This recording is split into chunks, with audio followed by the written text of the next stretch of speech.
Alors, je ne sais pas par quoi je commence, peut-être par esthétique, puisque c'était le mot d'accroche de notre... c'est par là que vous m'avez harponné, disons.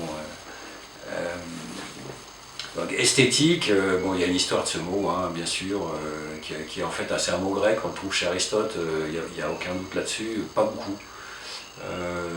Mais c'est en fait surtout un mot du XVIIIe siècle, dans le sens qu'on peut l'entendre aujourd'hui, c'est-à-dire, bon. Et au fond, ce que ça désigne d'abord à ce moment-là, par exemple chez Kant, dans la critique de la raison pure, cette esthétique désigne, disons, l'effet, en deux mots, hein, l'effet, enfin, ce qui est fait par ce qui vient de la sensibilité. C'est peut-être la façon de traduire ce mot esthétique. Et donc, si je reviens à votre question, il y a déjà ça. Qu'est-ce qui est fait de la sensibilité dans le monde?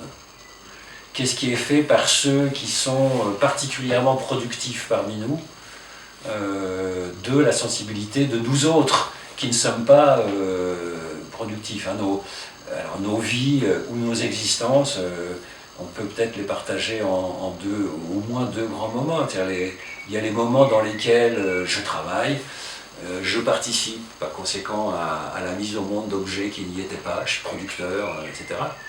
Et puis, fort heureusement, il y a des moments dans lesquels je ne suis pas producteur. Alors, historiquement, chez les latins, c'était le moment de l'osium, du loisir, comme on traduit problématiquement. En tout cas, des moments où je ne suis pas dans la mise au monde d'objets, mais donc je suis dans leur réception, le faire avec des choses qui sont toutes faites. Bon, alors c'est ça que j'essaye de questionner. Quelle est la place de la sensibilité dans ces moments-là?